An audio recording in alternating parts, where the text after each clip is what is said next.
पूर्व राष्ट्रपति कोविंद को लेकर स्पष्ट शब्दों में महबूबा मुफ्ती ये कहती हैं कि दरअसल उन्होंने भारतीय संविधान के नाम पर बीजेपी के एजेंडे को पूरा करने की कोशिश की है। क्या है इस पर जवाब आपका? देखिए चित्रा जी, जब से आतंकवाद, अलगाववाद और परिवारवाद की जो दीवार 370 और 35A के रूप में खड़ी थी, उसको ध्वस्त करने का काम किया गया है, तब से ये लोग तिलमिलाए हुए हैं। क्योंकि राष्ट्रवाद की जो लहर है वो दिल्ली के लाल किले से लेकर लाल चौक तक लहरा रही है। परंतु ये देखिए, इनसे कोई अपेक्षा तो यही है, क्योंकि इन्होंने क्या क्या नहीं कहा। इन्होंने कहा तिरंगा उठाने वाला कोई नहीं मिलेगा अगर 370 हटा। 370 तो हट गया।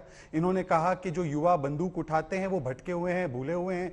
तो ये आतंकवाद की पैरवी भी करने वाले यही लोग हैं। ये वही महबूबा मुफ्ती है जिन्होंने भारत की सेना के खिलाफ भी उनके मनोबल को तोड़ने वाले कई सारे बयान दिए हैं। तो ये इनका चरित्र रहा है। परंतु सवाल ये पैदा होता है, जो 370 की बात कर रहे हैं, मैं सिर्फ इनका ज्ञान थोड़ा सा बढ़ा दूं कि 370 और 35 सबसे बड़ी ऑब्स्टिकल थी वहां के वाल्मीकि और मार्जिनलाइज समाज के अधिकारों की प्राप्ति के लिए। और 370 और 35 का ढाना उनके अधिकारों को सुनिश्चित करता है, महिलाओं के अधिकारों को सुनिश्चित करता है। और ये बाबा साहेब आंबेडकर जी की सबसे बड़ी परिकल्पना। और दूसरी परिकल्पना क्या थी कि संविधान के तहत रामनाथ कोविंद जी जो एक आर्थिक और सामाजिक चुनौतियों से उठकर आज उस पद पर आए थे, और उन्होंने जिस प्रकार से उन्होंने सेवा दी देश को, कर्मठता से, शालीनता से, वही तो आंबेडकर जी की परिकल्पना थी। परंतु देखिए साहब, शहजाद कह रहे हैं कि अंबेडकर जी की जो परिकल्पना थी, एक दलित राष्ट्रपति के तौर पर उनका चुना जाना दरअसल शुरू से ही महबूबा मुफ्ती को नहीं भाया। वो दलितों का अपमान कर रही हैं, बीजेपी इस तरह के आरोप लगा रही है।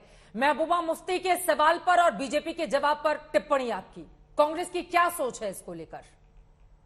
मैं कांग्रेस पार्टी की तरफ से नहीं शो में हूं जी सर, ठीक। मैं अपनी जाती हैसियत पे हूं। कांग्रेस पार्टी का जो प्रेसिडेंट होगा या जिस कार्यकर्ता को मुकर्रर करेंगे वो बोलेगा। मैं कांग्रेसमैन हूं, मगर इस वक्त मैं अपनी जाती राय बताऊं। ठीक है।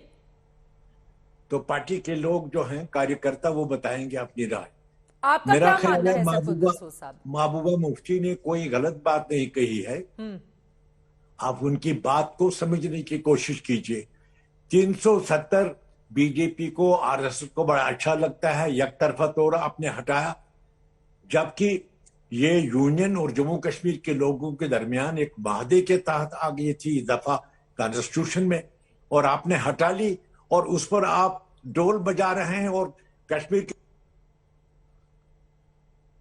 कोई तकनीकी दिक्कत आ रही है, आपकी आवाज बीच में चली गई है। मैं दोबारा से कनेक्ट करती हूँ। शहजाद आपकी बातों पर जवाब देना चाहते हैं। जी जी, अपनी बात पूरी करने एक बार उनकी बात पूरी जाए। दुकानदारी करता है, हम सारे लोग नाराज हैं सेंटर से।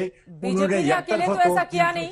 बीजेपी को देश की जनता ने अगर बड़ा मैंडेट देकर उसको भेजा था बड़े बड़े निर्णयों को करने के लिए, तभी तो बीजेपी ने 370 हटाया ना।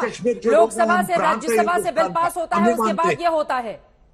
हम हिंदुस्तान और अभी तक बेचैनी है आप लोगों को 370 को लेकर। सैफुद्दीन साहब, मैंने कहा आपको, वो तो आईएन का ही एक हिस्सा है 370। हाँ। और हमने जानबूझकर हिंदुस्तान के साथ इल्हाक किया। कुछ वादे किए गए, कुछ मुआहदा हुआ, उसको आप बिगाड़ देंगे एकतरफा तौर। और आप कहेंगे जम्मू जिस लाल चौक पर कभी पाकिस्तानी झंडा फहराता था, जिस लाल चौक पर पत्थरबाजी होती थी, अगर आज वहां पर तिरंगा लहरा रहा है तो उस बात को लेकर दिक्कत किस बात की है? पहले शहजाद आप उनकी बातों पर जवाब दीजिए, मैं इस सवाल के साथ जाऊंगी। चित्रा, मूलभूत समस्या, सैफुद्दीन जी एक एक करके बात रखते हैं, आप बड़े वरिष्ठ हैं। देखिए मूलभूत क्या प्रॉब्लम है।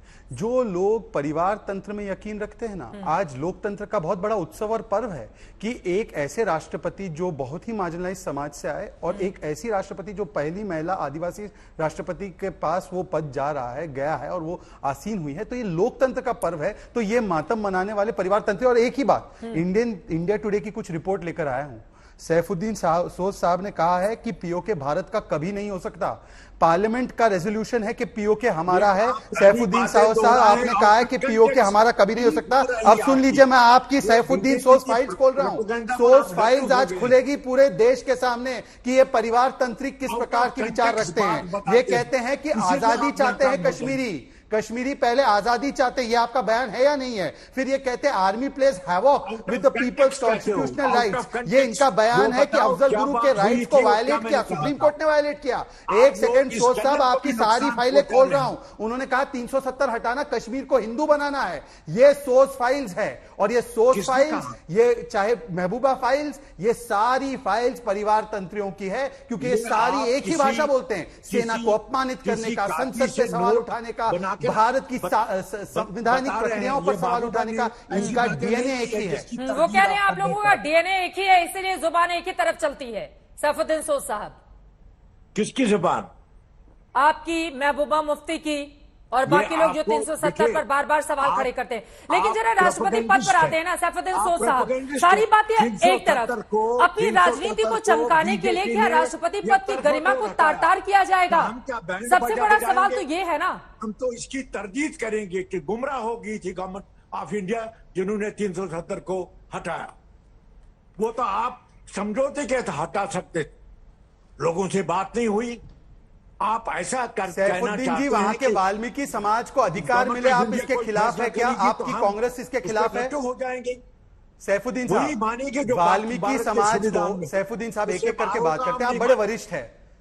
सैफुद्दीन साहब, वहां के वाल्मीकि समाज को और महिलाओं को 370 से ढाने के बाद उनके अधिकार मिले, क्या कांग्रेस पार्टी मूलतः इसके खिलाफ है कि दलितों को, वाल्मीकि समाज को, महिलाओं को अधिकार मिले? दलितों का क्या ताल्लुक है 370 के साथ? आप पढ़ लीजिए, दलित समाज किसको राइट हासिल था वहां पर?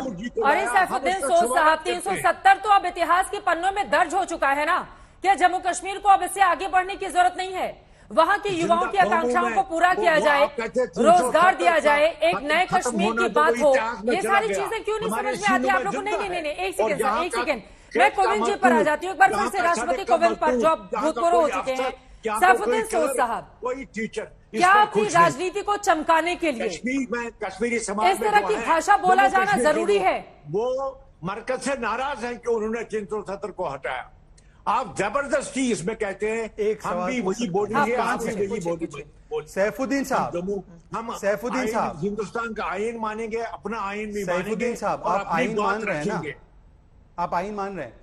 यासीन मलिक को आतंकवादी मानते हैं? कोई बात ठोस नहीं सकते। सैफुद्दीन साहब, यासीन मलिक को आतंकवादी मानते हैं, नहीं मानते हैं? सैफुद्दीन सोज साहब, ठीक नहीं है। यासीन मलिक आतंकवादी है या नहीं है? यासीन मलिक को आतंकवादी मानते हो?